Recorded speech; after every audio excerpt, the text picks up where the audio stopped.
Kolaborasi, pelajaran dari Rasul Paulus.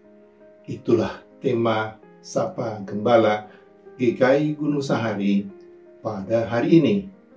Dasar renungan kali ini diambil dari 1 Korintus pasal 12 ayat 27. Paulus berkata, "Kamu semua adalah tubuh Kristus dan kamu masing-masing adalah anggotanya." Saudara-saudaraku, untuk atasi masalah-masalah kecil dalam hidupnya sehari-hari, seperti siapkan payung sebelum hujan, ikuti prokes supaya tidak mudah tertular COVID-19, dan lain sebagainya. Manusia sendirian bisa mengatasinya, tapi untuk atasi masalah-masalah besar dalam hidupnya sehari-hari, manusia harus mau berkolaborasi, bekerja sama, baru ia bisa mengatasinya. Contoh dari salah satu masalah besar, perintah Yesus kepada kita para pengikutnya untuk jadi saksinya sampai ke ujung bumi. Kamu akan menjadi saksiku di Yerusalem dan di seluruh Yudea dan di Samaria dan sampai ke ujung bumi, katanya dalam Kisah Para Rasul pasal 1 ayat 8. Siapakah di antara kita para pengikutnya yang bisa melakukannya? Sendirian pastilah kita tidak akan bisa. Tapi dengan kolaborasi atau kerjasama dari para pengikut Kristus di seluruh dunia, perintah itu masih mungkin untuk dilakukan.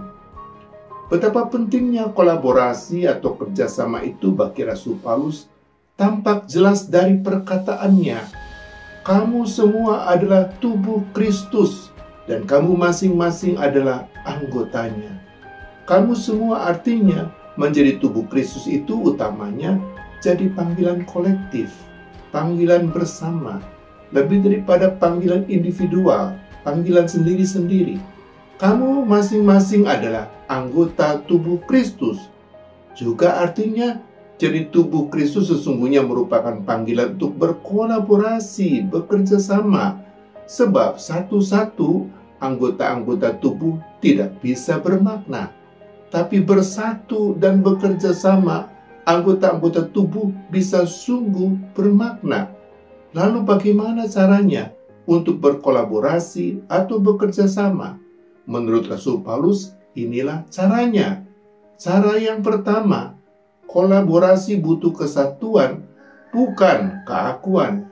Sehari-hari menjadi tubuh Kristus itu identik dengan melanjutkan dan mempersaksikan hidup dan pelayanan Kristus di dunia. Tubuh Kristus sendiri di dunia itu lebih identik dengan gereja atau dengan komunitas orang percaya daripada masing-masing individu orang percaya.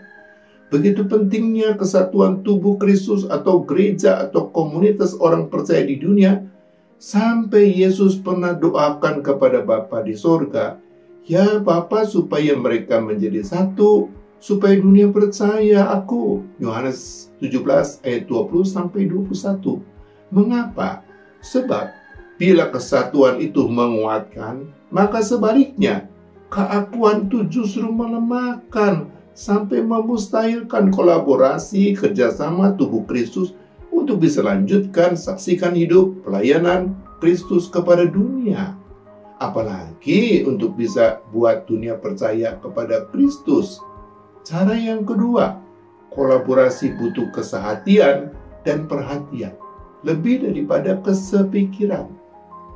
Kesehatian bisa terjadi bila orang-orang percaya bisa merasa dirinya sungguh-sungguh diterima, dibutuhkan, dan dihargai.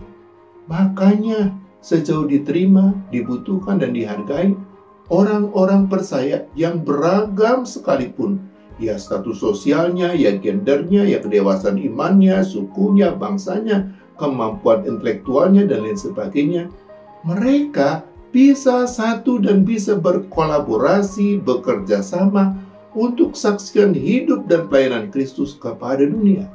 Perhatikan, nyaris tidak ada kesatuan hidup manusia, apakah itu pasutri, persahabatan, gereja, bangsa, dan lain sebagainya, yang bercerai atau tercerai, tidak bisa bersatu dan berkolaborasi ketika mereka sehati, saling terima, saling hargai, saling butuhkan. Bahkan sekalipun mereka tidak sepikiran, berbeda pikiran, kecuali mereka bercerai dan tercerai karena kematian. Lebih jauh menurut Rasul Paulus, diterima, dibutuhkan, dan dihargai berarti setiap orang bukan sekedar diberi perhatian yang sama, tapi lebih dari itu setiap orang diberi perhatian yang sesuai dengan kebutuhannya. Seperti ujarnya, kepada anggota-anggota tubuh yang kurang terhormat atau tidak elok, kita beri perhatian khusus supaya jangan terjadi perpecahan dalam tubuh. Artinya supaya tubuh tetap bisa satu dan bekerja sama. 1 Korintus 12 ayat 23-25. Contohnya, bila ada orang sakit dan orang sehat. Orang sakit biasanya butuh lebih banyak perhatian, sedang orang sehat butuh lebih sedikit perhatian. Tujuannya supaya perhatian yang diberikan sesuai kebutuhannya akhirnya bisa buat keduanya sama-sama sehat. Begitu juga bila ada orang miskin dan sejahtera, ada orang bodoh dan pintar, dan lain sebagainya. Perhatian yang sesuai dengan kebutuhannya bisa buat orang lebih mudah hidup bersatu, bekerja sama, hidup damai, dan sejahtera. Cara yang ketiga, kolaborasi butuh kuasa Roh Kudus lebih daripada kemampuan manusiawi. Sejujurnya, manusia termasuk orang percaya sekalipun nyaris mustahil untuk bisa berkolaborasi dengan sesamanya. Sejauh masih hidup dalam daging, orang percaya sekalipun masih hidup egois, masih lebih suka hidup bekerja sendirian daripada hidup berkolaborasi, bekerja sama dengan orang lain. Sebab bila sendirian, orang masih bisa hidup bekerja sekarang dewek, sesuai dengan kehendaknya sendiri. Sebaliknya, bila berkolaborasi, bekerja sama, orang harus hidup bekerja sambil peduli, perhitungkan, dan siap berkorban bagi orang lain. Makanya, kolaborasi atau kerjasama orang percaya sebagai tubuh Kristus sesungguhnya merupakan hasil karya Roh Kudus lebih dari hasil karya dan usaha orang percaya sendiri.